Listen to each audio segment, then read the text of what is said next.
You can hear me?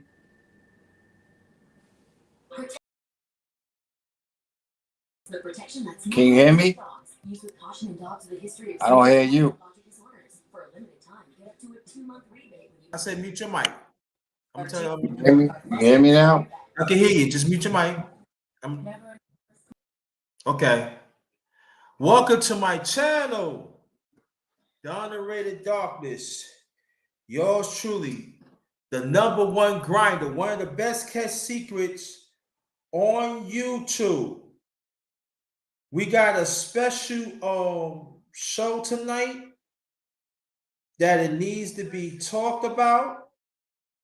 The title is Brother Nolan Ferrell, that's his name. His story, another black man wrongly convicted. But what's going on, Brother She? And please get the lights up. Did he been going through this for a long time? We're gonna hear this story. I'm gonna ask some questions. Now, along the way, I said about the 25 or 30-minute mark, I'm gonna ask y'all to put the questions in. Because I want to give the brother the respect so he can tell his story. And we got to understand these stories be happening a lot for a long time, even of his time and even before then.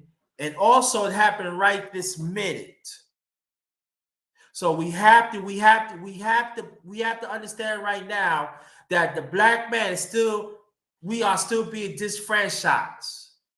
And I know a lot of us do not want to hear that, but that's what I've been saying for years.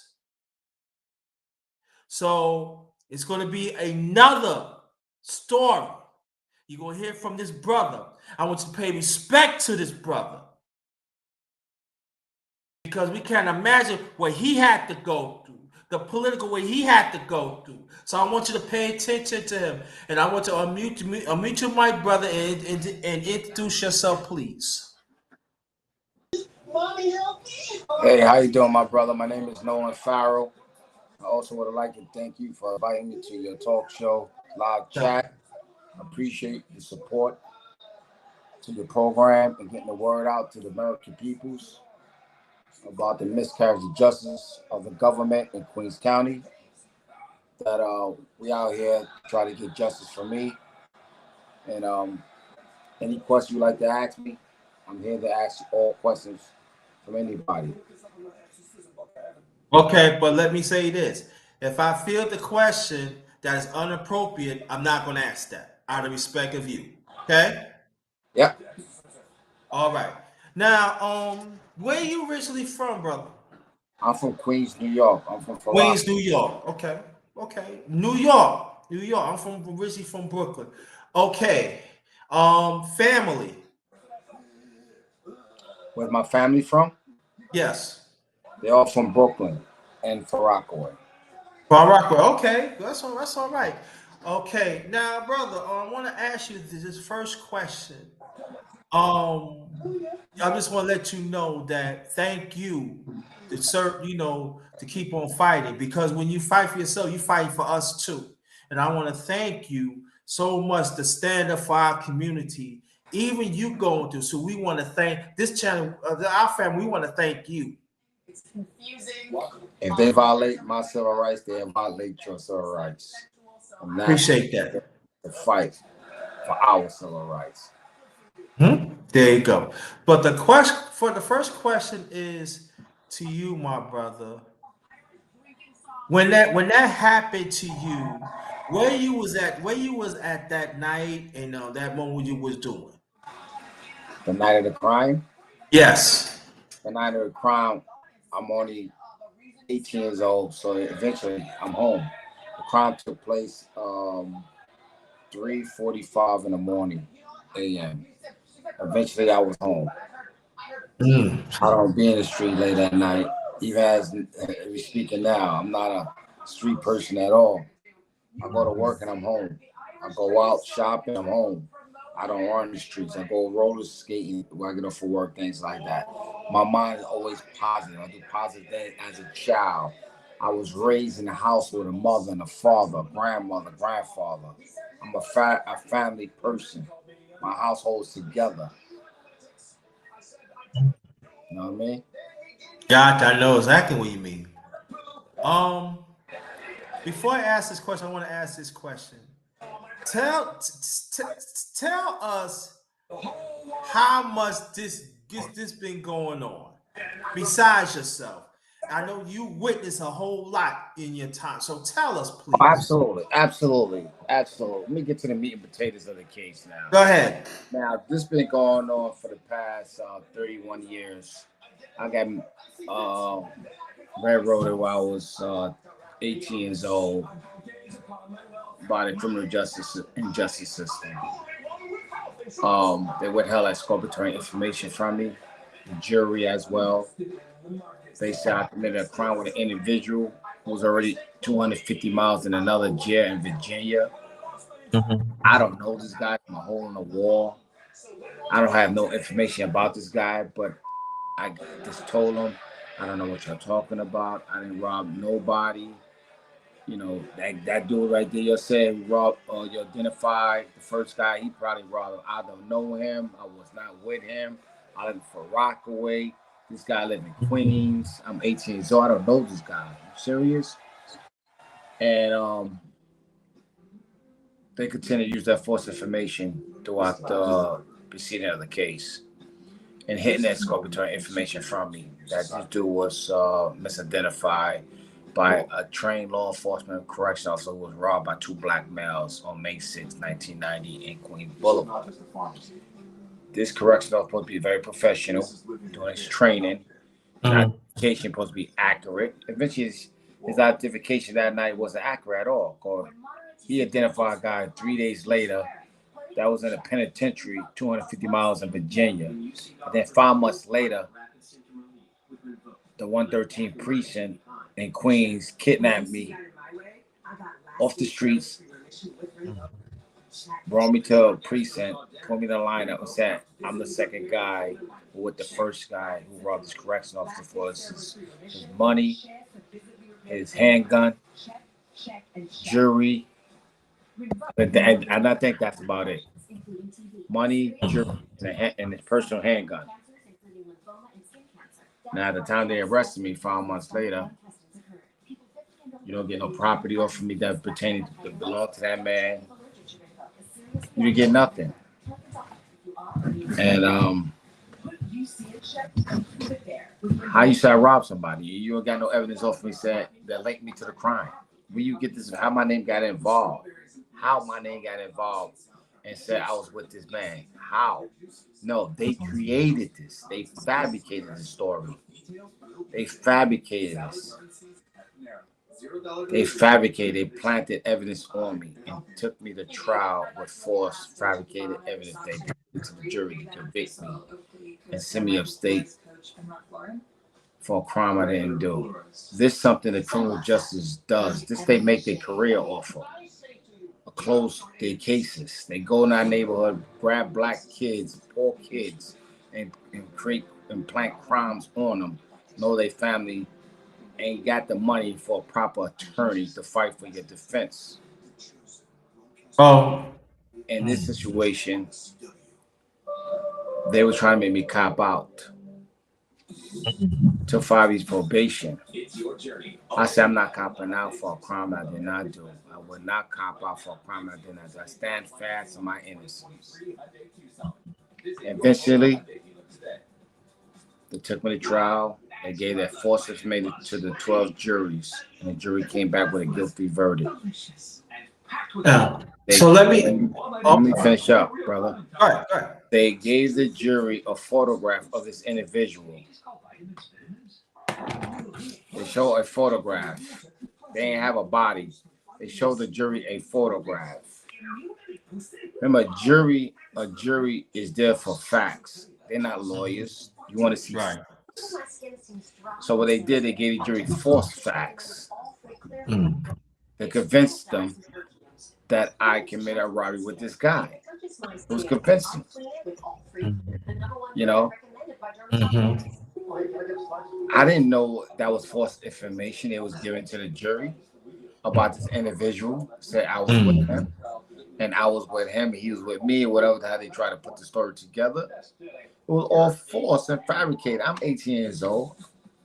I don't know the law. I'm dumbing in a bag of rocks. What's going on? All I did was stand fast. Say, I don't know what you're talking about. I'm innocent. I ain't robbed that man. I don't know that man from a hole in the wall. Like I said. So I got sentenced to 10 years in jail. And during my time being incarcerated, I went to the law library. I started going to the law library, getting the facts, the real true facts, learning the case, and how I got found guilty of a crime I did not do. How I got found guilty for a crime I did not do. What do you think? This is a more fairy tale story? You go to trial, tell the jury your part of the story, and the jury, the prosecutor, probably the jury supposed to believe who got the best story. No, the evidence is convincing. The false evidence was convincing that this man robbed him. And his other guy was with him. This is the stuff they took for this man. They just lied about it. So at the time I'm in the law library, I did my due diligence. I researched my case. I got the information on the interview. They say I was with. I did my homework on that guy. They say I was with. So I could share the case with them. Say, yo, did they burn you the trial and railroad you like they did me and send me and you together? He said, brother, listen, I was in jail. I was in Virginia when this crime happened. I was never with you or anybody. I was in a jail cell. I can't be at two places at one time. No. They railroaded you, brother. And he told me on top of that, he said, the DA, the police officer, they all knew he was in jail in Virginia from 89 to 94. They know he was in jail. He said, brother, they railroaded you, but I can help you. I got some documents I want to share with you. If this all I got right now, but I'm gonna help you get the rest of the documents down to Virginia where he was in custody at, and that's what he did. He went and got the law enforcement official documentation state that he was in their custody, and the Queen District Attorney knew that he was in jail at the time this crime took place. But guess what? You racist Ku Klux Klan put it with straight up hitting this from me, my family, and the jury. That's straight up. They applied the Jim Crow law to me. That's what they did. And I'm not talking about opinion. I'm giving you facts. You got to have evidence that show that they was communicating with the authorities of Virginia that this man was in a custody before I even went to trial. I didn't even get the opportunity to challenge the credibility of the United States Constitution, where it says, the Sixth Amendment says, you have a constitutional right to know the evidence against you and the accuser and challenge their credibility. That never happened. That would never apply. Based on the record of my case, they never applied anything that was favorable to me. They hidden everything from me. Now I got the favorable evidence. At this day and time, I submitted my case to the Queens County District Attorney Unit, the Queens County Conviction Integrity Unit, to reopen the investigation on my case. And they granted it, and they did a full investigation of my case. And he stated, the Queens County Conviction Integrity Unit, that this individual was in custody when this crime took place. So why he did not exonerate me? The reason why he did not exonerate me, because one of the prosecutors who was involved in my case is his boss today. He runs the DA's office. That's the problem right now. So basically, they want to sweep my case under the rug, and I'm not allowing them. I'm taking my case to politicians, and politicians are corrupted. I'm taking my case to the churches, reverends. Even the reverends are corrupted. But they all rubbing elbows with the DA office, the organization of the government. These churches get money from these organizations. You know what I'm saying? So there's conflict of interest in this situation. And I'll continue to fight for justice and my exoneration. I have to go out of state and get me an attorney, so it would not be any conflict of interest. Because in my case, we dealing with egregious misconduct of that Queens District Attorney's Office, and they don't want to exonerate me because a lot of people be losing their jobs, and they call me, and their office will be investigated by the DOJ for violating my civil rights and many more black men's civil rights in that office. It will open up a whole can of worms, and they don't want that to happen. So they're trying their best to corrupt any advocate on my behalf. Don't advocate for me. You know what I'm saying? Right. I understand. Right. But I want to post something to show you, to read the letter, the conviction of the Queens County District Attorney Office gave me. Okay. If y'all can see it. Where the camera at? Let me see. Can you read this? can't really read it, but you can tell us what's going on. You can see some of the words before I read it. Because it's blurry, but you can read it. Go ahead.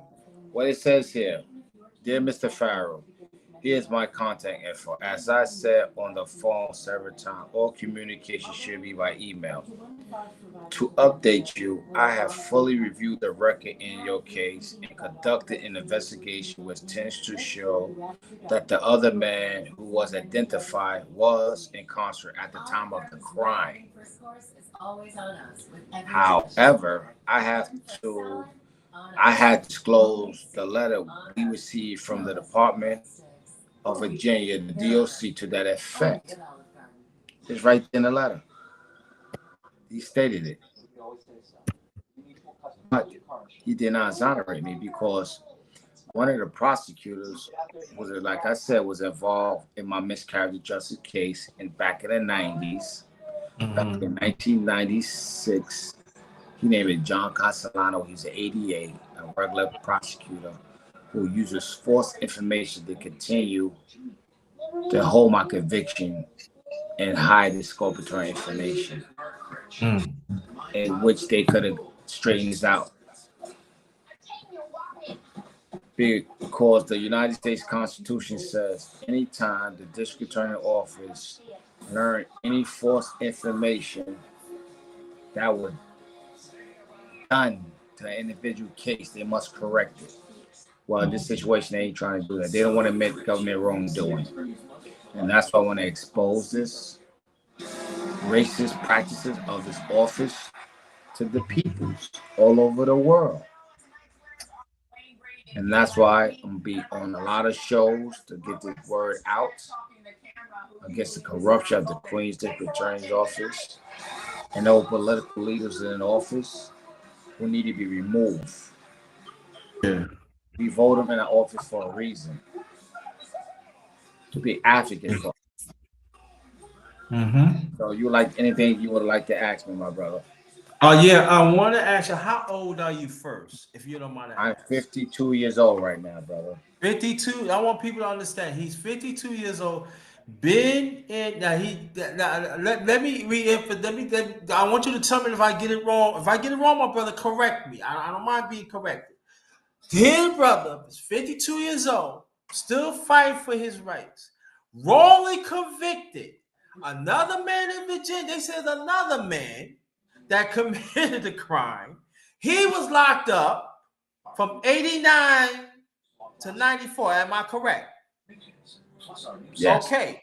Now there's two people is wrongly convicted. Now the one in jail, they gonna how this evil system goes in. But he did so. But that two black men. Is he black too? Lovers love. Start with our award. Excuse me? I mean, the other man, he was black too, right? Absolutely. Yeah. So there's two black men is wrongly convicted. Two.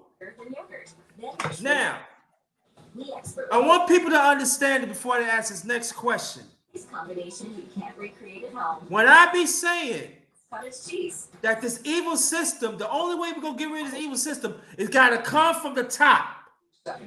It's gotta come from the top. We cannot play no middle and no bottom no more. It's gotta come from the top. And I've been saying this for years. The only way you're gonna clean up, you gotta get it from the top. And the sad thing about it, some politicians that looks like us, they are no help because they in for the evil dollar. Two black men has been falsely.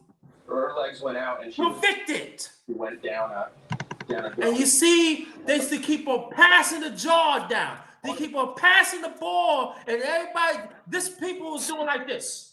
Fold in front of their eyes. The woman being swept away by floodwaters. And it's been going on for years. So on this channel tonight, we want to ask questions.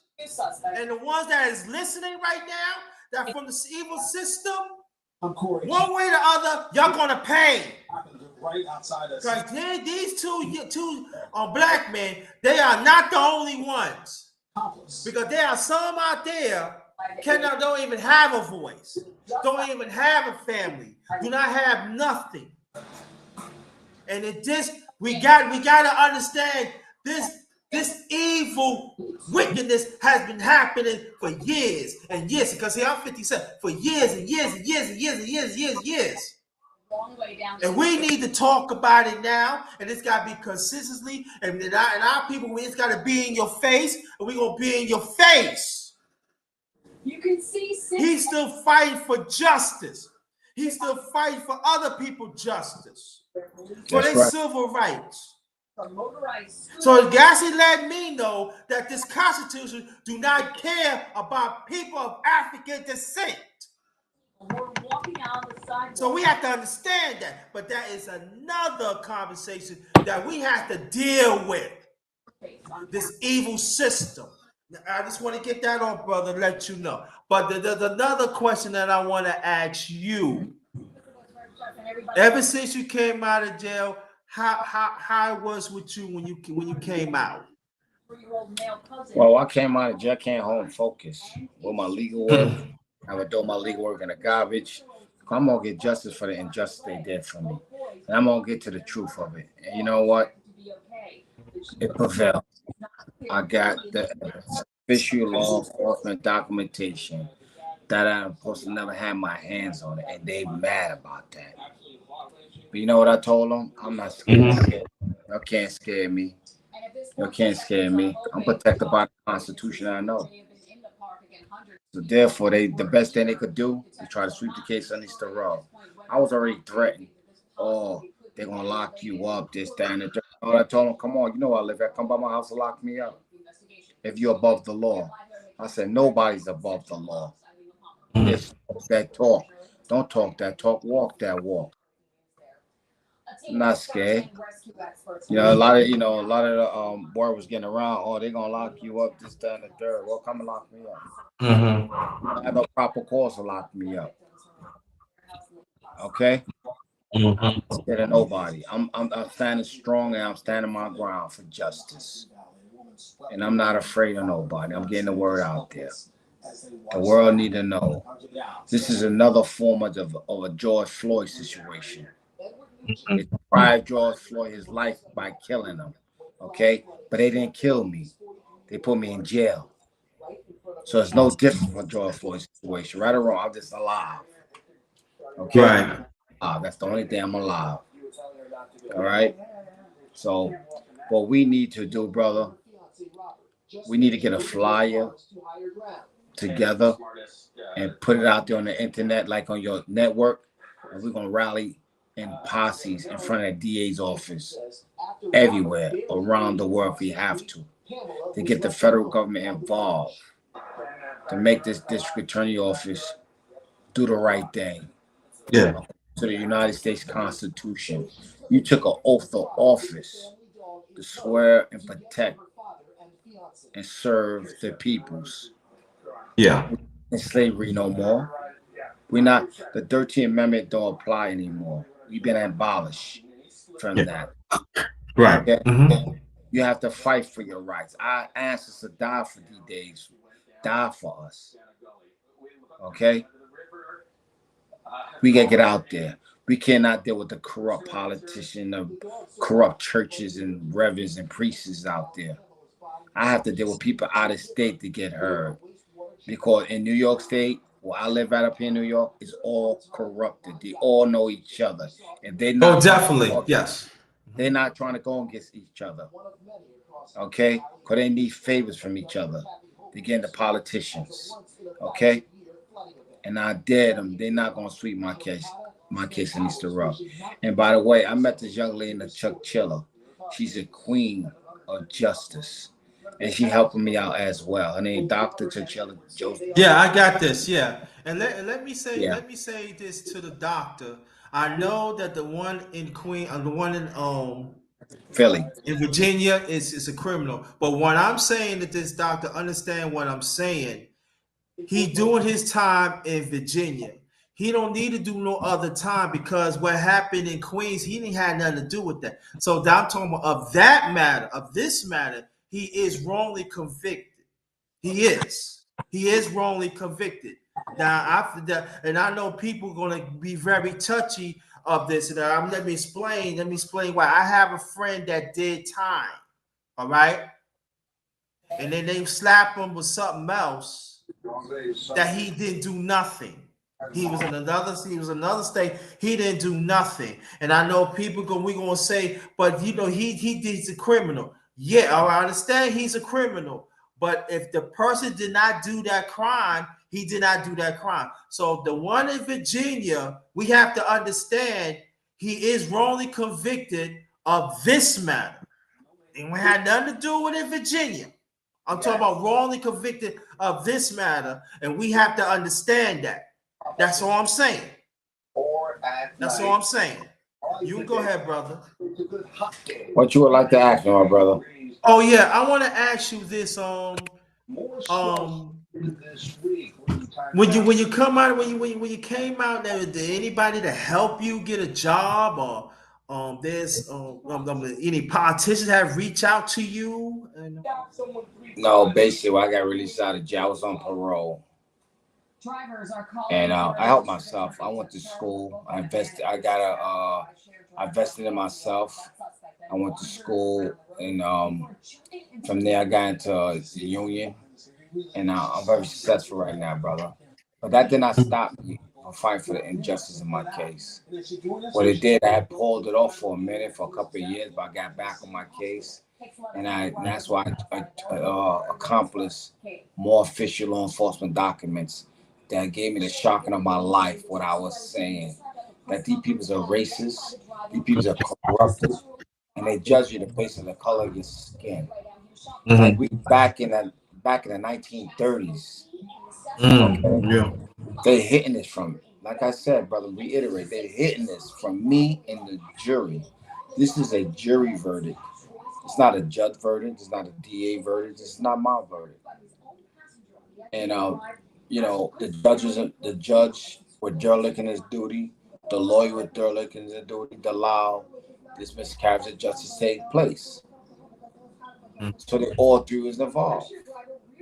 Like I said, we have egregious misconduct, official misconduct in my case. And like I said, one of the prosecutor is the one running the Queens County District Attorney Office for Melinda Katz. So Melinda Katz is the Queens County District Attorney, and she aware of my case because the Reverend Al Sharpton my case to her 2 years ago. Okay, she aware what's going on.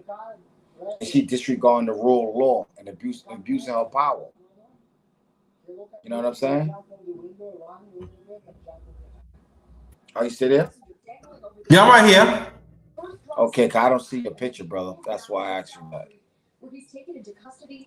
So we have to make some moves to be heard. You know what I'm saying? So what else you need to know, brother? Because I want you to ask me the questions so the audience can hear the facts. I can't hear you. Oh, I'm sorry. Just messing up. Now you can hear me now? Yes, indeed. Okay.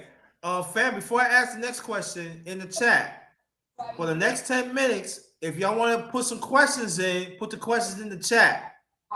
And now I'm gonna ask the questions from y'all and everything, but be respectable and understanding.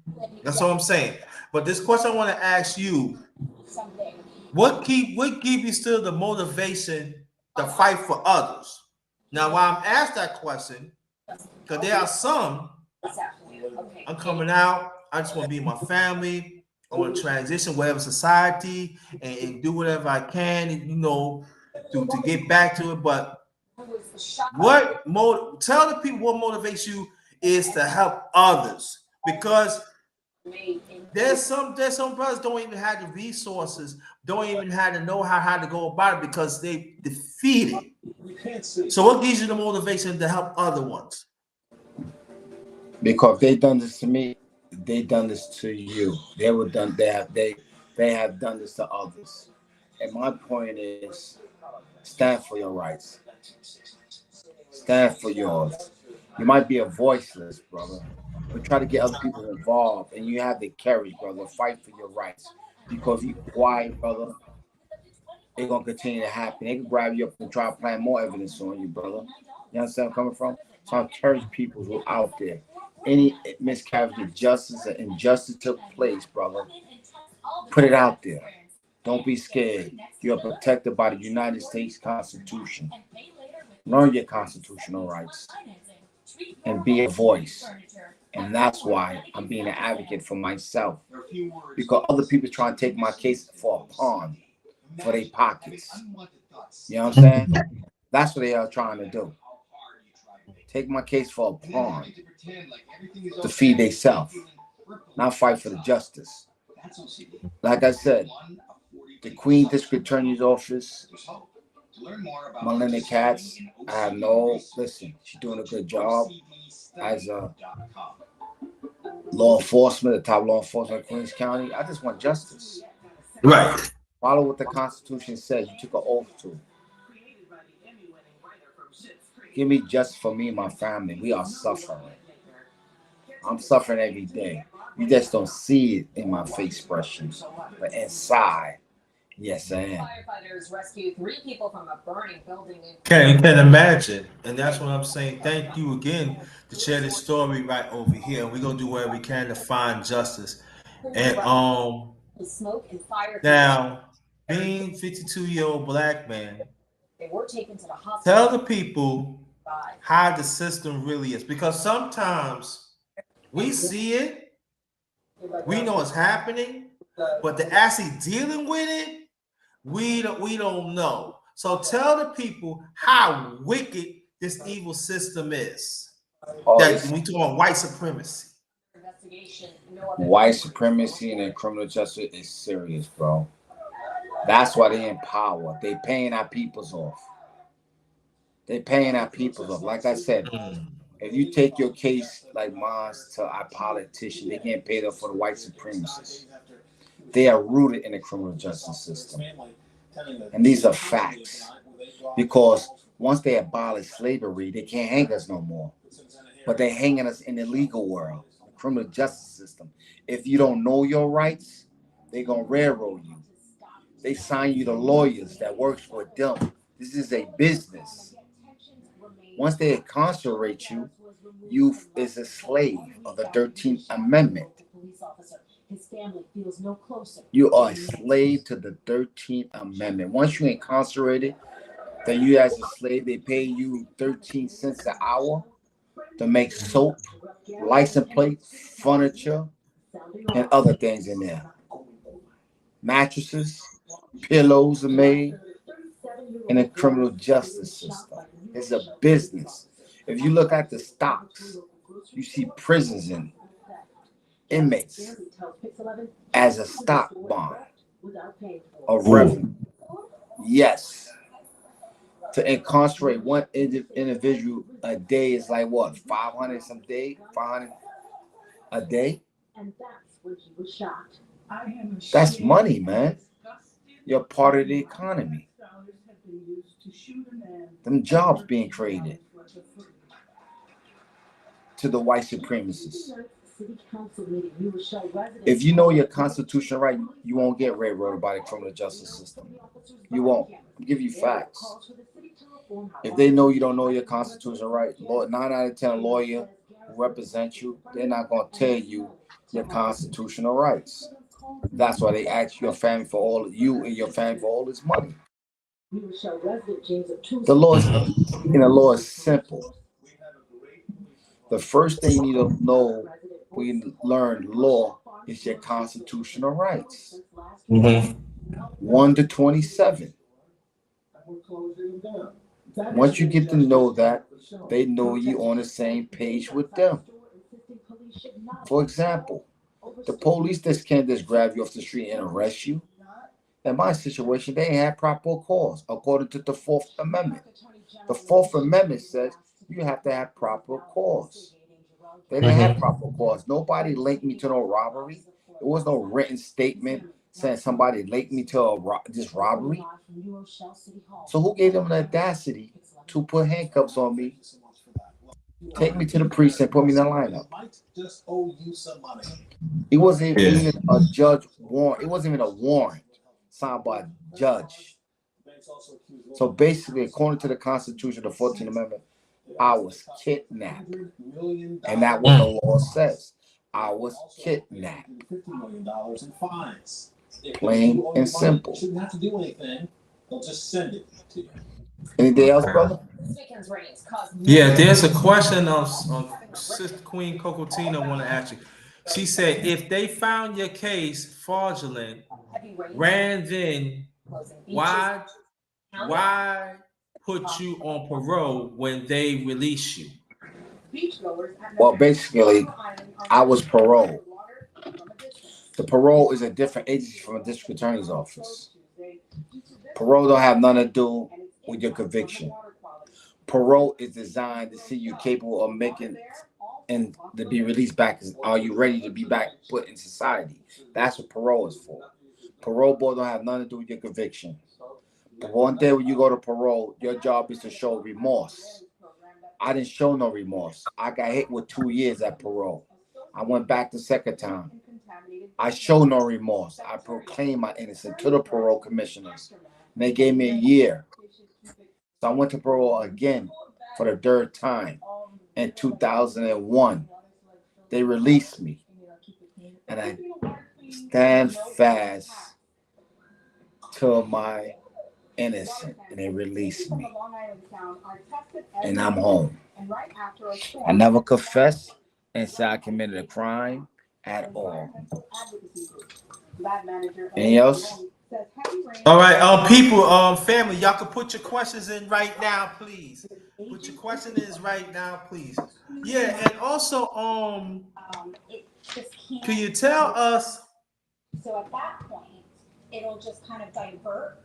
How the system really is. I'm talking about politically, and tell us more about Al Sharpton. Why he's not put himself out there to help you. Well, Al Sharpton is involved. He's trying to make things happen, but you know, he ain't moving as it's supposed to be moving. So that's what I'm gonna put out there. Al Sharpton speak about our case and exoneration every day. Every Saturday, doing the rallies. We did their rally. We did 3 rallies in front of the Queens District Attorney's office, but we didn't have no media. Everything is an in-house situation. I see it personally. It's in-house. The media not involved. Right. And our last rally was on June 20th, 2023, and Al Sharpton said he was going to show up, and he never showed up. So last Saturday at the rally, he said at the end of the month, he's going to show up. So we will see, But Al Sharpton is the most powerful man in the world. We all know that. He's global. Al Sharpton can move rocks with his words. He can move a villain. He's so powerful. He knows the presidents. He knows the big heads. And in my situation, Al could make a move since Melinda Cass now making her move, follow to the Constitution, he could get the Attorney General of New York State involved, Letitia James. to do the job. But none happening right now. So we just doing a lot of barking, no bites. That's how I put it like that. So I'm trying to get a sit down with Reverend Al Sharpton. I gotta go to a couple of people to get this sit down with them. You know, this is very serious. My case is very serious, bro. And I don't want to, talk too much about that. Okay. Yeah. Okay. We gonna like this.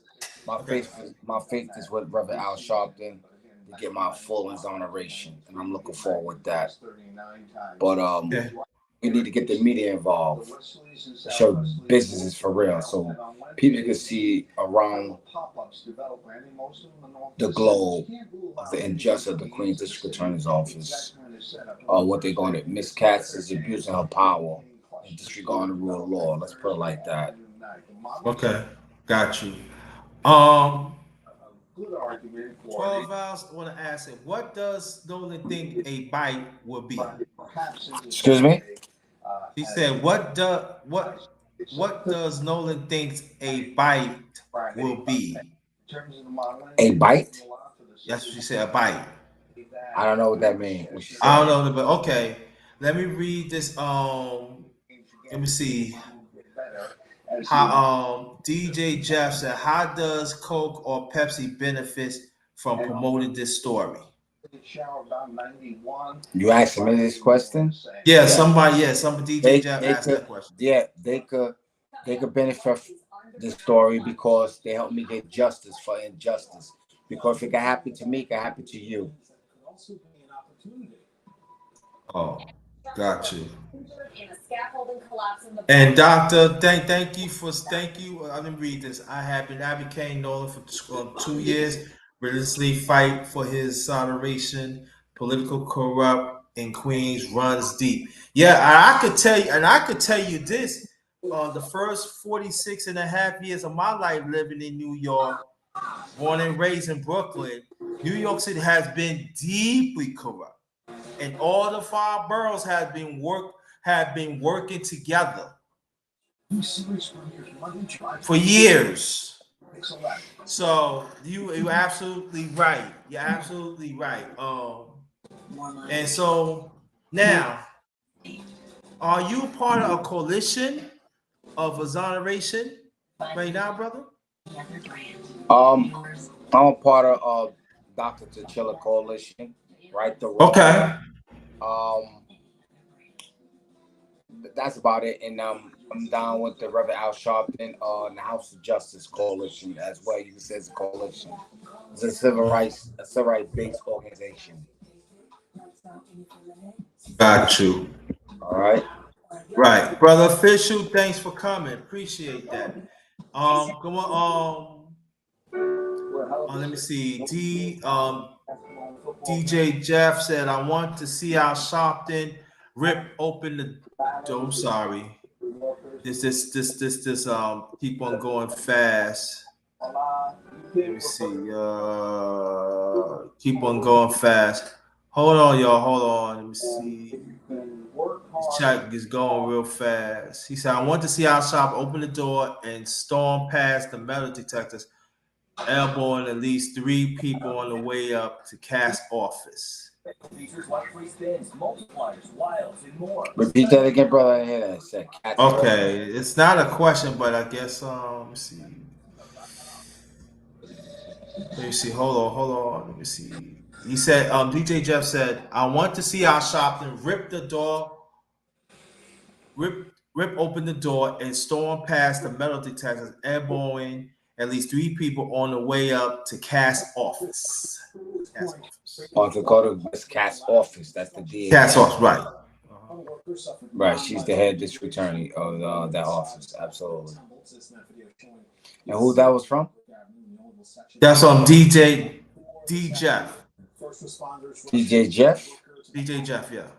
Yeah, I don't know who that is. We from New York? I don't know. I don't know who it is. Sheila, she said, "Nolan, you cannot put your faith in man. Al Sharpton is only a mere man, and he's not the most powerful man in the world. He's loudmouth, yes, but he runs with the politicians and where the dollars is. Yeah. Oh, my faith is in myself. So my faith's not in one person. I'm gonna put it like that. You know what I'm saying? And that's why I'm continuing to make my move. And that's how I met you, brother, and other people are meeting, and we making noise. We're gonna make this movement. We're gonna get this moving together, and we're gonna make a move. That's what we're gonna do. We're gonna put the organizations who they call themselves, who they are, and we're gonna show them they are ashamed. They know who they are. You know what I'm saying? So let's put it like that. I got involved with a lot of organizations who getting paid off by the Queens District Attorney's Office that don't advocate for my behalf. You know what I'm saying?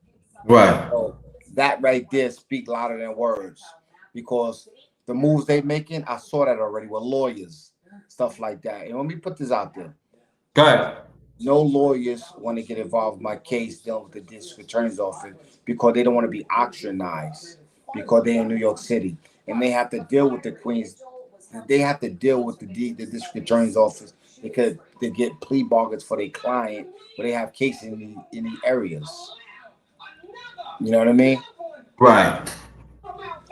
And I need your help, brother, to get attorney out of state where there's no conflict of interest to help me get the justice I deserve. And that's why I need to reach out to the people out of state. You know what I mean? The attorneys out there. Every attorney in New York City, they're afraid they'll lose their reputation they have in respect with the district attorney's office if they go against it with my case. Because my case point directly at ground zero. Mm-hmm.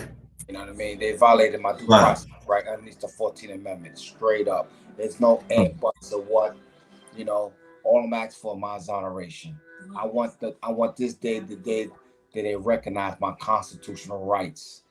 That's all I ask for, my exoneration. What's the next question? Yeah, the next question is tell us the percentage of the black man being wrongly convicted. Can you give us an estimate percentage? I can't hear you. I can't hear you, brother. Can you hear me? Can you hear me now? Yeah. Okay. Can you give us an estimate percentage of the black man still be wrongly convicted? Well, you talking about throughout the United States? That's one barrel. Both. Well, according to the registry of wrongful conviction, it's in the thousands. You can Google that. Black and brown males. You can Google it. It'll tell you on the registry. Wrongful convictions. It's in the thousands. It's in the thousands.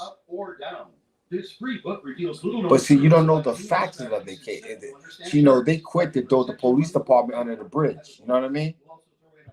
But you have a case like mine, point directly at ground zero, the district attorney's office. They want to sweep underneath the rug because they don't want to lose the integrity of their office. You understand? They don't want to lose that integrity. You know what I'm saying, brother? They don't want to lose that integrity because these are the people's, the jury and us as taxpayers believe what come out of their mouth, that this person is guilty.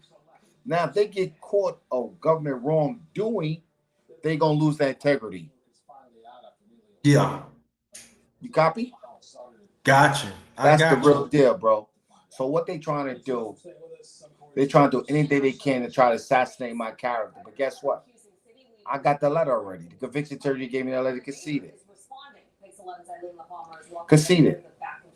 If they cannot go out there and say, oh, we have to prioritize cases, or we have to prioritize cases, people in custody. No, the law don't says that. The law, the 14th Amendment said guarantee due process and equal protection of the law. That's the 14th Amendment. That's what it says. It don't says you have to prioritize cases. No. That's something they making up. They're trying to sweep the case under the rug. I got you. We had to follow the law. Right. Not personal feelings. not personal feelings at all. We have rigs older than firefighters driving them. Got you. Another question Are so old Coco and Tina want to ask you. in She some said, prohibited did they present any evidence to link you to the other men supposedly involved? No, There it is. Nope. nope, not at all. Wow. They haven't linked me to nobody. How they gonna link me to somebody? This man was in custody. Even a 5-year-old kid, could understand that. How can you link me to somebody who was already in custody? Because if I know that person in custody, I would have thrown that out there. They wouldn't even able to throw that to the jury. Is that right or wrong? Right. I said, how you say I Right. committed a crime with this guy? He was in jail. That would have changed their whole case around. They would have had to change their whole diagram of allegations around. Because this was a 2-person who committed a crime, not a 1 person. Because the facts will be all over the place. Your accusation will be all over the place. You know what I'm saying? You can't take one guy out and have one guy there. No, it took 2 because this was a law enforcement. He had a gun on him. He was a correction officer. He had a firearm on him. You know what I'm saying? Got you. All right. Another question from Coco Tina. She said, Queen, do you think they release you on parole thinking that would keep you quiet? No. It never kept me quiet. It never kept me quiet. That's what gave me parole. Because if they didn't release me on parole, I was going to see all regardless, no matter what. I got released in 2001. My CR was 2005. No matter what. It ain't like I had life. I was going to be released one day. Got you. Okay, Chinchilla Doctor, she said, out of those exonerated, blacks make up 53% of exonerated. That is true, yeah. And that's and I believe it's higher than that. Being exonerated. New York City. Yeah, higher than that. Yeah. And I think that's the thing we don't want to. That's the point we don't want to talk about because of our own list. And sometimes you see a brother right here. Oh, he must have did something. Come on. It has to exactly. be. Oh, do you sure he was? If he wrongly convicted, he's wrongly convicted. But we want to listen to the evil system and said, put the narrative out there. You sure about that? Because the Blackman out here, he do certain things. That's a narrative been happening for a long time. Even long before me and the brother came into this world. Let me tell you and this. It's still happening right now. That's the ignorance of black peoples. That's the ignorance of black people. First and foremost, you have to learn the facts of a case, and the facts will prevail that the person innocent or guilty. Because the facts will say he's guilty or he innocent. That's all it takes. You get to review the record of the case, the paperwork and identification. And matter of fact, and wrongful conviction is 3 criteria of miscarriage of justice: false conviction, prosecutorial misconduct, and misidentification. It's the 3 factors of a miscarriage of justice case. In my case, false identification and official misconduct. My case I've been misidentified, just like the first guy. You can't correct that. You cannot correct that. You have to right the wrong. That's it. You have to right the wrong. This man picked somebody 3 days after the crime took place, and he identified individuals in custody. In a jail cell. And then 5 months later, you said Nolan Ferrell is the other perpetrator. Well, with the first perpetrator who was misidentified, how this paperwork behind your back. It was all about conviction, and it was also the color of my skin. in their eyes, they know. In their eyes, they say the Constitution does not apply to you. The Jim Crow apply to you. In other words, because I was illiterate to the law, and my lawyer, not even my lawyer, they lawyer. He was a court-appointed lawyer. He was down with it. Wow, that's crazy. Now, DJ D Jeff said, Reverend Keith, are you here? I heard that you supposed to be here. What you would say about that? Repeat that again. He said, Reverend Keith, are you here? I heard that you supposed to be here. I'm lost with that question there. What do you mean? I don't know either. Oh, probably on your network. No, I never seen him before, so I don't know. That's You know, that. okay, you don't know him. I don't know him either. Okay, I know Reverend Keith Gaskin. Yeah, I do know him. Oh, okay. I do know Reverend Keith Gaskin. Absolutely, he's one of the guys. Have a case in the Queens District Attorney Office too, and he did rallies with me. I know. Yeah, I know. I very know. He have a miscarriage of justice case too. He have a body. He did 32 years in jail for. But that's another thing. But I do know him. Okay, gotcha. Okay, that's good. That's good. Now, let me ask you this question. Tell the people how the top, I'm talking about the judges and the judges and attorneys go into the white supremacist language. How do they let them know? The extra mile. How do they work together? How do they turn their head, even though that is unconstitutional what they're doing? But how is they created this assembly line? Still disfranchise wrongly convicted black men. Imagine having unwanted. Bro, like I said earlier, where the judge, the lawyer, the district attorney know that you don't know your constitutional rights, that's where their racism kicks in to railroad you, violate your civil rights, violate your constitutional rights. Then now they showing their true colors. He said, hey, this kid here, he don't know his constitutional right. That's railroad. And that's what they did. That's what they white supremacists. White supremacists. Sorry about that. Mm-hmm. And, they show the true race. Once they know you don't know your constitutional right, like in my situation. Mm-hmm. They show their true colors. They railroad you straight. They hide your exculpatory information from the jury. Make sure guarantee you'll get convicted and go to jail. That's 100% right. But like I said, that white supremacy is for real. It's in the politicians, it's also in the criminal justice system. And once you got you caught their hand in the cookie jar, like in my situation, they're willing to pay people's off. They're not to advocate for me because they could go to the federal jail for what they did to me, violating your. Anytime you get deprived of your constitutional rights underneath the color of law, they could go to jail. And that's a fact. Judges, lawyers, mayors, governors, anybody deprived of your constitutional rights underneath the color of law, they could go to jail, federal jail, be locked up.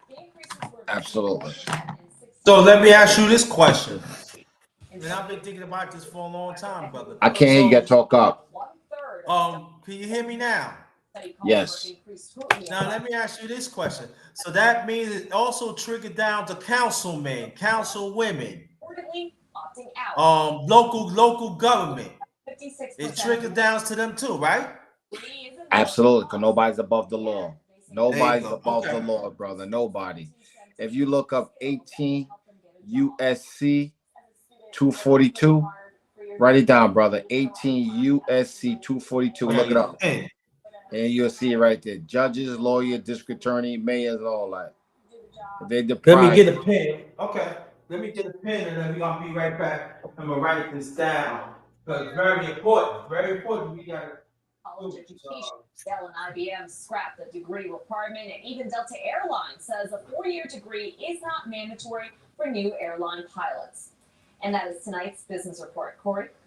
All right. Well, bouncy houses aren't fun for kids. Right. Okay, well, say that again, please, brother. 18 USC 242. SC. Look at that in Herald Square. 242. 18 USC 242. 242. Okay. That's a federal statute.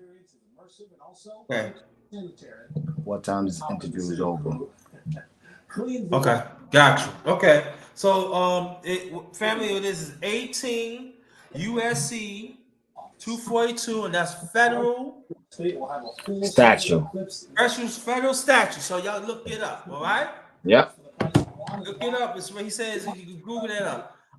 D Jeff said, I don't think I'd be like this uncomfortable is rife throughout our government. Public housing also struggle with this corruption.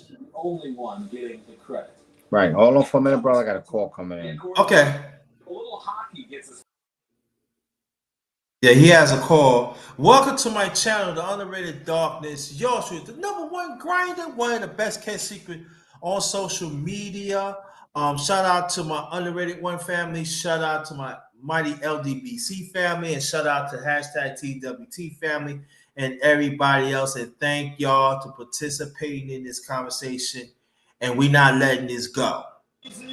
Man need justice. So we welcome back brother Nolan Ferrell. Yeah, I'm back. All right. Glad that you come back. 12 Else has a question. She said, is Nolan Ferrell TV on? It sounds like in the background, like the news. Yes. Our 4-year traditional program offers small classes, hands-on learning. Yes. Okay. Okay, I can read this out to you, brother. Go ahead. Section 242 of Title 18 make it a crime for a person acting under the color of law of any. Let me repeat again. Go ahead. Section 242 of Title 18 makes it a crime for a person acting under the color of any law to willfully deprive a person of a right or privilege protected by the United States Constitution or laws of the United States. It's a crime. I just put up on one phone. 18-242. Right there. Well, it's a crime. Yep. So that means what they doing is unconstitutional. Am I correct? Absolutely, brother. Okay. Absolutely. That's what we just wanted. So the law of 18 USC 242 federal, he read it out. So that means that what they did to this man and the other and many of others is unconstitutional. And you wonder why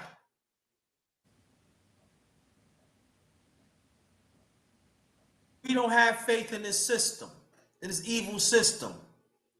Well, you can have faith in the system as long as you know your United States constitutional rights. They're going to do the right thing if you're on the same page they are on.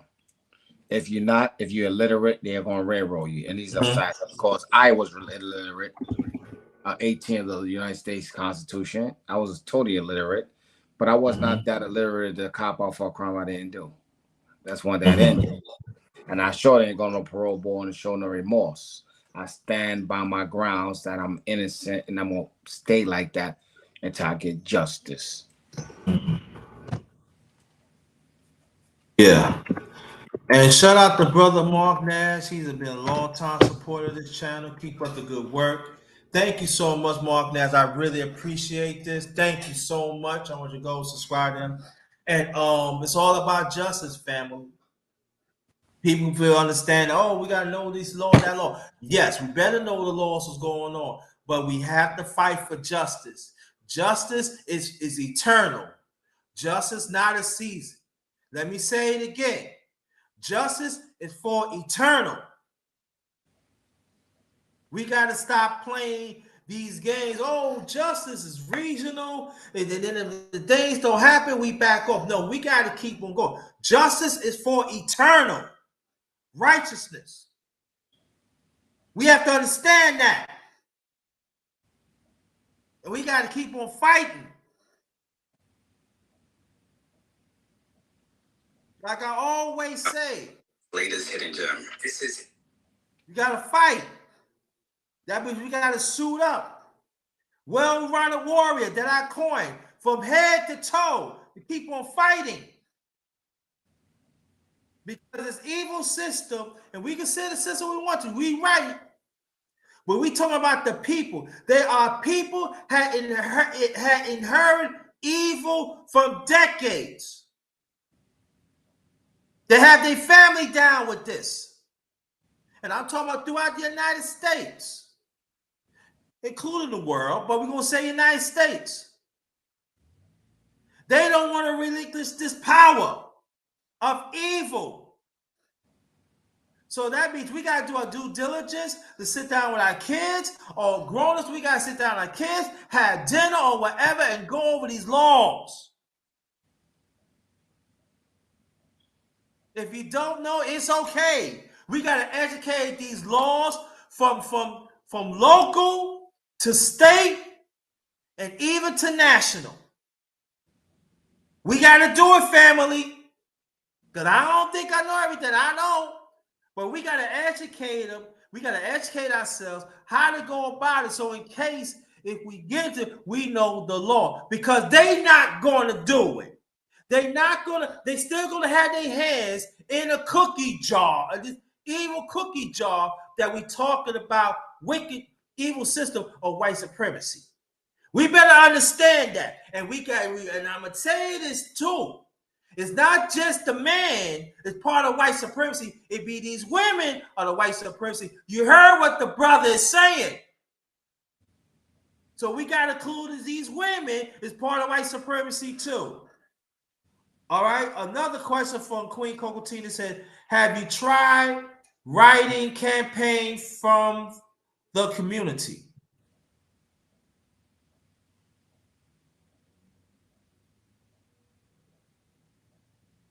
Hello? Yeah, brother, I'm here. Okay. There's another question. Queen Cocotina asked you, have you tried a writing campaign from the community? No.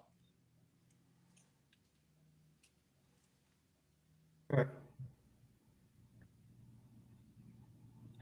So we gotta get back to what I'm saying. So we have to understand that stop saying, oh, it's men. No, there's women involved here too. Because especially in New York, there are quite a few women who, down with white supremacy, have made a career of wrongfully convicted black men. And I'm talking about in New York. I know this for a fact. And so they gotta be lumped up as too. DJ Jeff said his state senator is Sanders.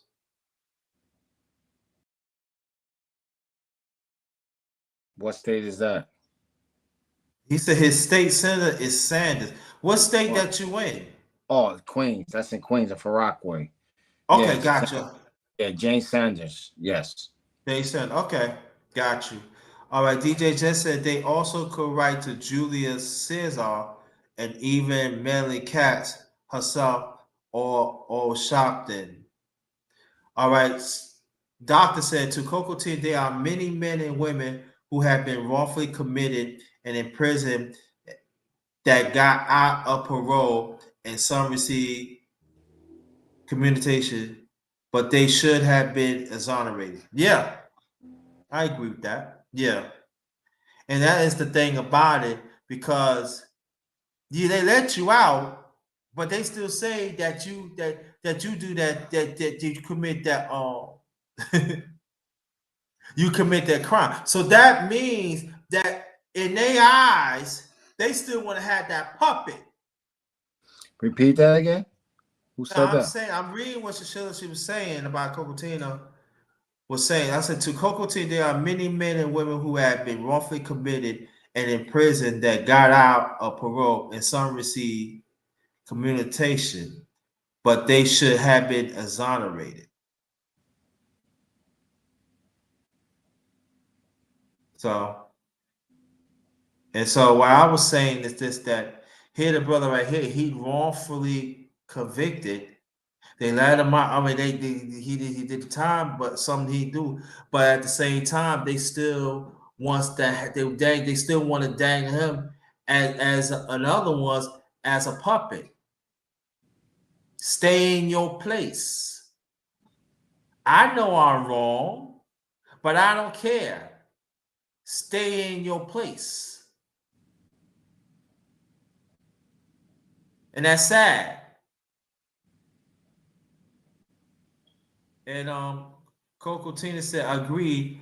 Just thinking if there was a writing campaign to the senators and governors to apply pressure on the DA. Yes, we all could do that. Yes, I can't do that personally. Y'all got it all do that. Right. You can, right, exactly. And that's true.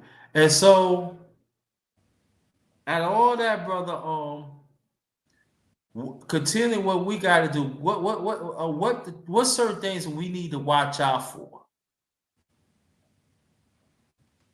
You talking to me, right? Yeah, talking to you. Yes. What you need to watch out for? What we need to watch out for and continue justice for you and others? Well, you just gotta watch out for the corrupt people trying to contact you, try to offer some type of money. That you need to watch out for, because like I said, a lot of advocates I went to giving you facts that trying to rub off to my advocates some money to not to get the word out. You know what I'm saying? Mm-hmm. Okay. And so let me ask you a question. How you feel? How you feel, brother? I feel I'm ready. I'm ready for rallying. I'm ready to make some noise. That's what my motivation is at right now for justice, brother. To make them right the wrong. That's what my mind and my focus at, brother. I'm very humble right now. I'm very adamant for justice, bro. For anybody, myself or anybody else, bro. Making noise, bro. That's what I'm about. For my black and brown people, bro. I want to be the voice for the voiceless. But you got a lot of organization, like I said. They act like they're the voice for others, but on the sidelines they're getting money underneath the table. And that's what you have to watch out for. Who you talking to, who you sharing information with. Because people just use cases like mine for a pawn for their pockets. You know what I mean? Yeah. They talk their talk, but they won't walk their walk. They front like they're walking that walk, but they behind your back, they stunting on you. They corrupt, more corrupt. You know, they cases like this for their pawn. You know, they use to get to distort the government. You know, to keep us quiet, to keep those protests quiet, things like that. You know.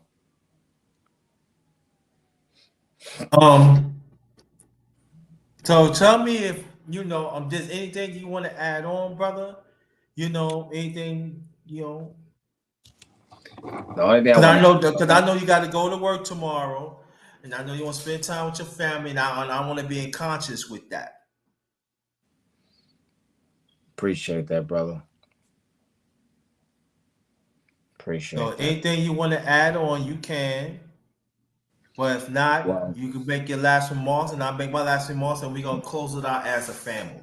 My last remark is, please support me for justice. Help me, my family, get the justice we deserve. Let's make the corrupt politicians and also the Queen's District Attorney off the right the wrong in my case here. I need all your support. And I also need y'all to write what's her name? Trina at the National Network. What's on your mind? Let me see if I find her email. I think you're going on you will Google it. Her name is Latrina something. Let me see if I can find it. And she have an email. And you're gonna give her, you're gonna text her, comment what's on your mind. You can mention my case to her. What we are doing. We were gonna do a rally. What we gonna, help the brother get his honor rated. You know what I'm saying? I'm looking for her, right. Her email is what's on you mind. Something like that. I'm seeing is WHATSONUO.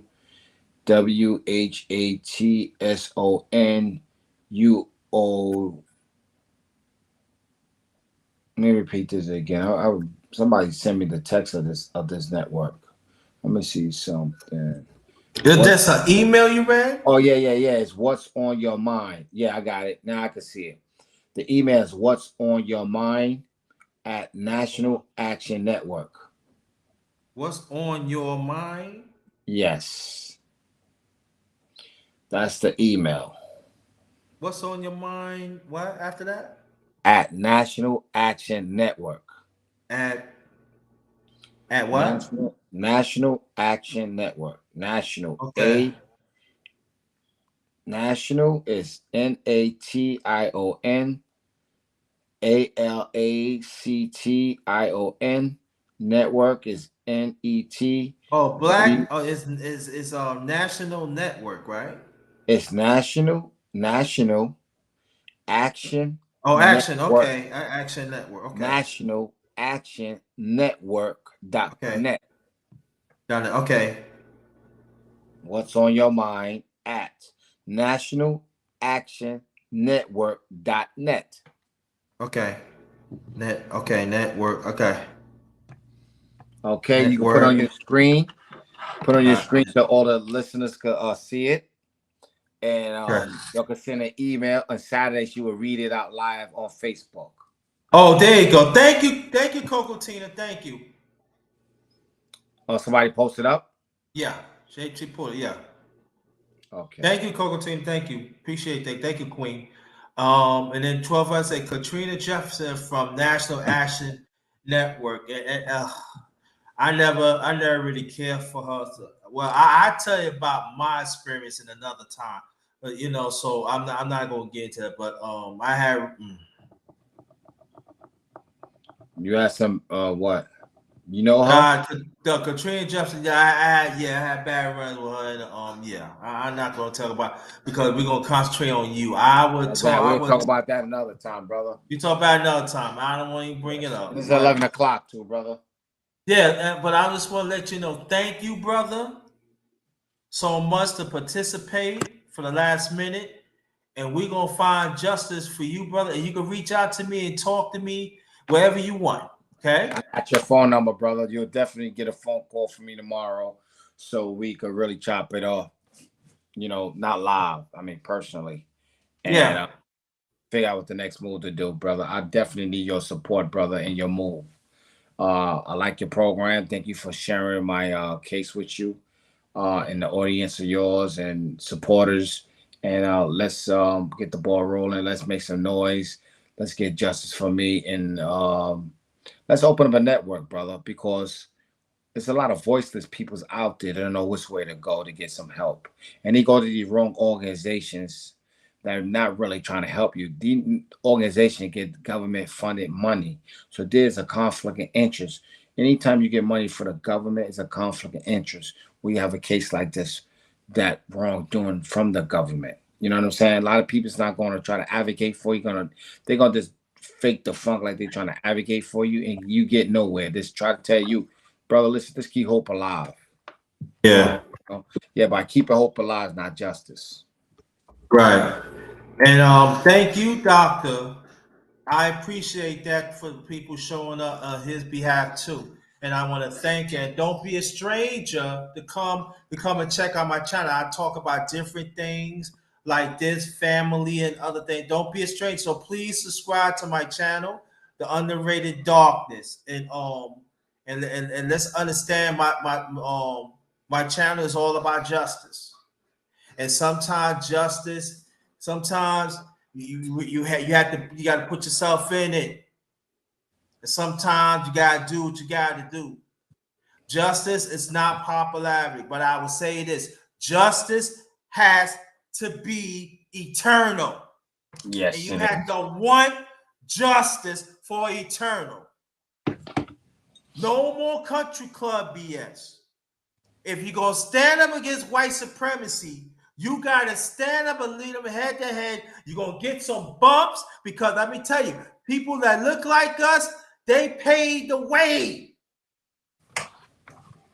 We have to understand that. And you know, brother, we live in New York. I mean, live in New York. There's a lot of ancestors has sacrificed. So we got to understand this movement has to continue. And let me say this, my brother. A lot of people still got that slavery mentality. You know what I'm saying, to their masters. You know, don't get it wrong. You got black peoples that act like white peoples. You got white people that act like black peoples. You know what I'm saying? You judge a person of their action, not the color of their skin. Like some of our people, they act like they fighting for the cause, but behind your back, like I reiterated, they stab you all in your back. Yeah. And that's facts. You know what I'm saying? Yeah. We're willing to take food off your plate. Okay. 12 vowels. Let me ask you a question. 12 vowels. Could you find the doctor on Facebook page so you could post it before we leave, if you can? Because I want people to get all the information so we could push this. And I'm going to invite the brother back in the near future so he can give us some updates of what's going on, even others. And I think that is very important to keep it informed. And also the encouragement that him and his family needs. We got to be encouraged, but after that we have to be vigilant and we have to advocate. You have to advocate all you got in yourself. I'm not saying that if you don't have something, sometimes you gotta, you don't have it at that time, you don't have the time. But whatever you have, just give. When you give little, it adds up. We gotta understand. We gotta understand this is the constant fight, and our people even before we came in the picture. Constant fight, and our people even before we came. Oh, you gotta mute that. Okay, and so we gotta keep on, because the fight is not over. It's not. People say, "Oh, we made it." No, we don't. We ain't made it. We ain't got the first base yet. They trying to keep us at first base. So what we got to do, we got to play, but we got to be play as a team together and go around the bases, and hopefully one day we get the justice that we deserve, but not stopping there. But we got to hit first, second, third, and home. We got to do that, and we got to keep on recycling for justice.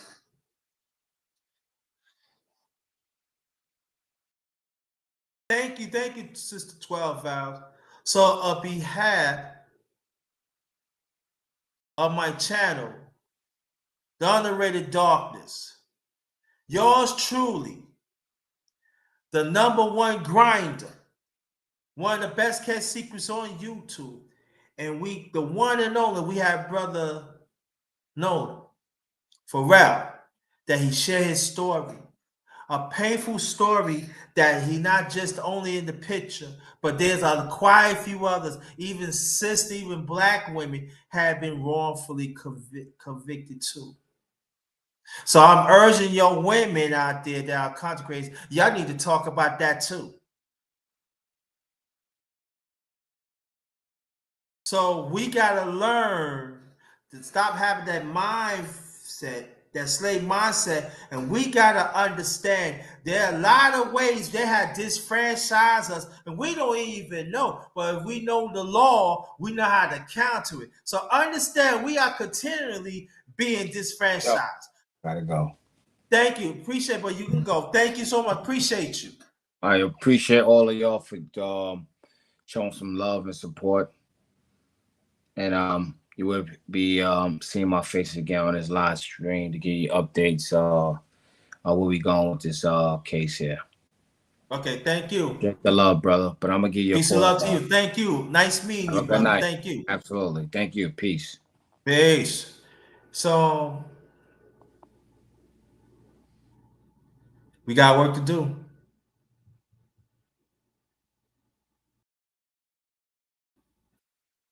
Hold on, let me before I do see. Let's see.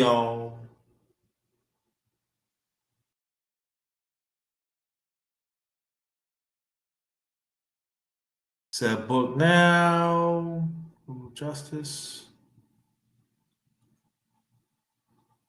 I guess on her Facebook you guys sent her a message. So I'm gonna do before we get out of here. And let me see. Hold on. Hold on, before we get out of here, let me type this in a message.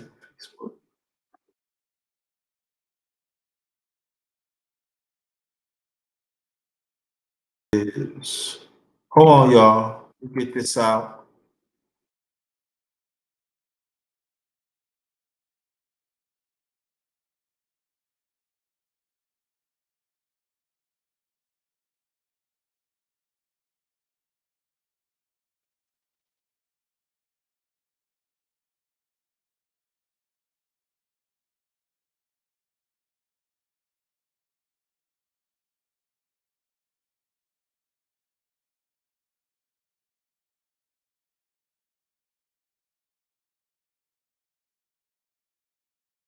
Hold on, y'all. Got to get this straight.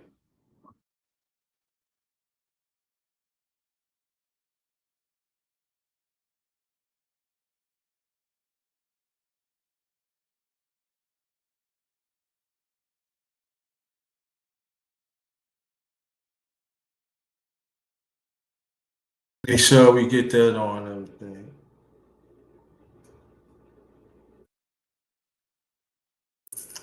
So I just put it out there, and let me say this before I continue. I remember this is back in '85. Months with my late second oldest brother, he was living with my great grandmother at the time, and we went to the store, and we got stopped by some cops. We went to this A-Rad store. The A-Rad store knew us and everything, and there was a robbery. So the A-Rad guys, that's not them. I know they family. They never do nothing like that. I know them for long. They little and stuff like that. So he went up the block and told him, point down, Dad, they did it. They did it. They did not listen to them. Doors on the wall, put guns all around. I got stopped by cops a few times even before this. So I knew the process and everything. Unfortunately, but my second oldest brother, my late second oldest, never did. And they had guns on me. I said, I didn't do nothing. Why you ain't ready? Shut up, Dad. Gun right here, right here, right here. And after all that is done, they said no, they didn't do it. They just shove us off, just pushed us. So learning from the Black Panthers years before that, my brother like, yeah, I'm gonna walk down, with you. No. We gotta walk very suddenly because the cops still was following us. Do you need we don't need to get in the car.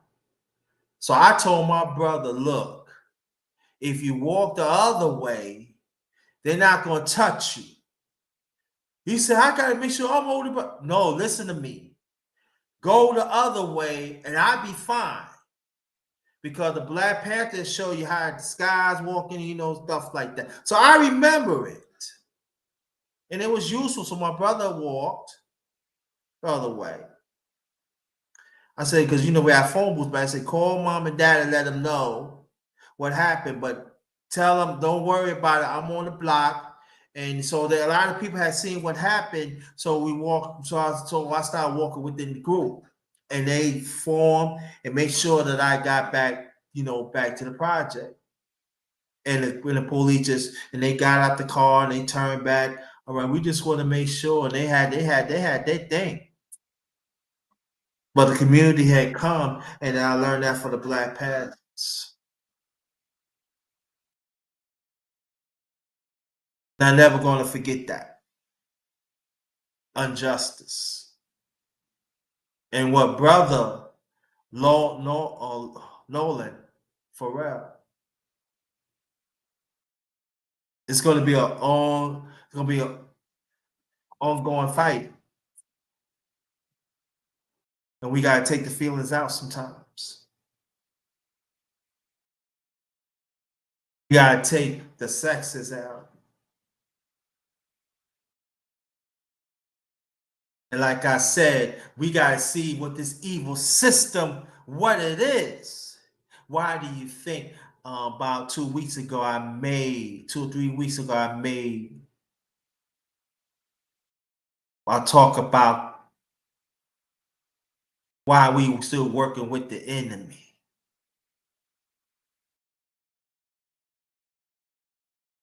And it proves my point tonight. But you got some people say, oh, we made it. Made where? The rest of them, he was home.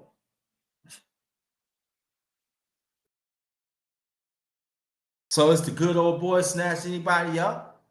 That's how he is. That's what we be. Oh, he ain't criminal.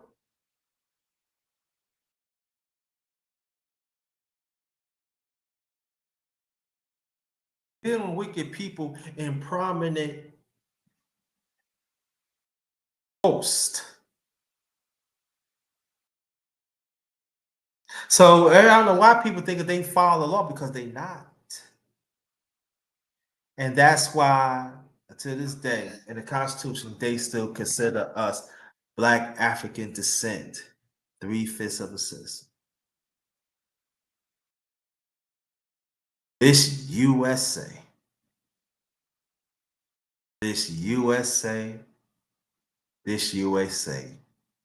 y'all ain't no good. But the one thing you better realize, your time is running out because the righteousness head has raised up. Understand what I'm saying? On behalf of my channel, Underrated Darkness, yours truly, #1 grinder, one of the best kept secrets on social media. Justice is eternal. Let's keep on fighting for justice eternal for this brother and others.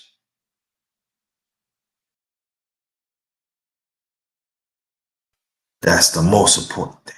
Let's keep up the fight. Let's keep up the vision. Let's keep up the advocacy. Let's keep on fighting. And the ones do not want to participate in, let it go. Well, I've been the voice for a long time. Check out my channel, Doctor. Check out my channel. If you don't believe me, check out my channel. All through it.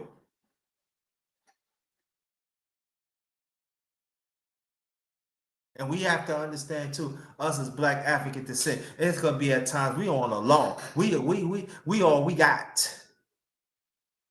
Because the evil system trying to play, you know, sexes against another, races against each other too.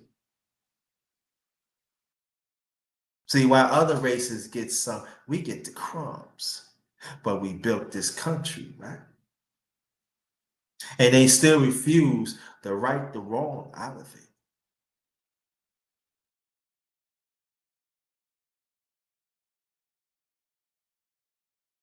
This USA, this USA, this USA. You still did not hold up of your end for justice,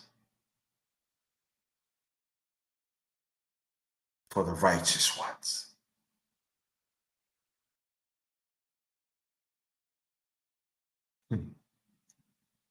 Thank you. I appreciate you. Thank you. And I want you to come back. I hope you do subscribe to my channel. Because hopefully one day I can have you up here too. Justice has to be eternal. This USA had the right, the wrong. See, they got paragraphs of wrong. So us as the righteous ones, we got to have our eternal erasers and right the wrong and say, look, you need to do this or this is going to happen.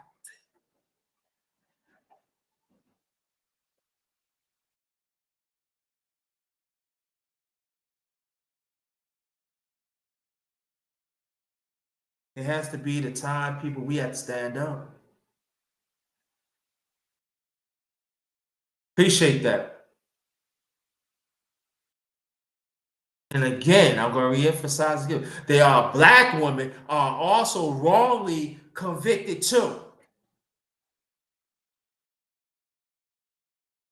Hold on, doctor. I'm gonna put my email in the chat right now.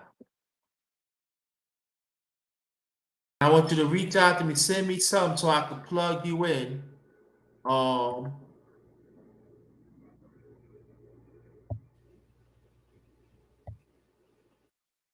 I try to be. I'm imperfect like everybody else, but that's my email right now, doctor. Please copy it down and let me know you got my email before I close it out. That is my email. You can reach me out for. Also, you got my Facebook and stuff like that. But that's my email right now. Tell me, you can shoot me an email right now. Let me know so I can plug you in.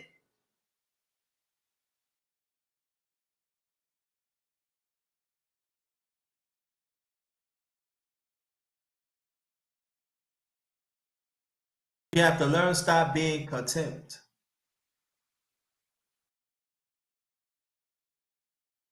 Now people say, "Oh, you know about smoke." No, I don't know. I'm not all about smoke. I'm all about making a difference. And I'm saying, if I had to stand up against this evil system, if just a few of us do this, just let it be.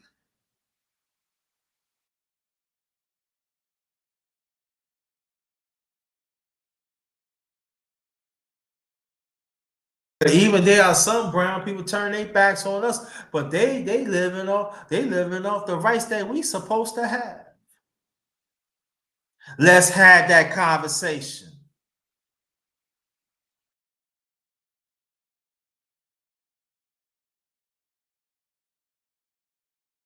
Let's have that conversation because like I said before, these corrupt ones that looks like us, they got their hands in that jar. And you know what white supremacy is? Let me tell you before I go. Well, white supremacy, I call that the 50-year plan. I said this on my brother. He from Chicago. Is this? I'm gonna make sure you have a good job. And make sure you have a nice house. I'll make sure you're gonna move up.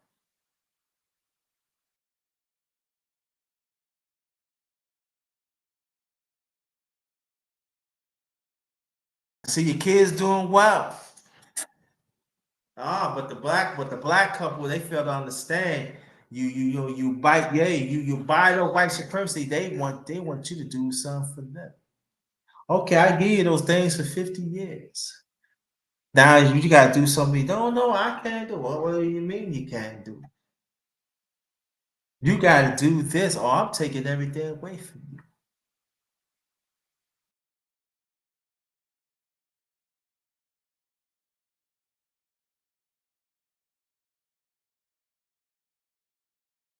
And you know the sad thing about it, they winning. And they work for the US government. Of all branches. From top to bottom. While I'm still suffering of being disfranchised. On behalf of my channel, The Underrated Darkness, yours truly, the #1 GRINDA. One of the best kept secrets on social media now. On Lord Casper. Email is jtblackman43@gmail.com. jtblackman43@gmail.com.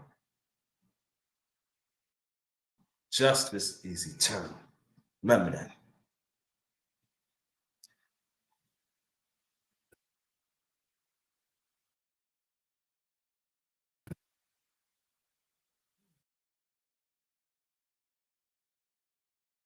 Stay blessed, stay blessed, stay blessed.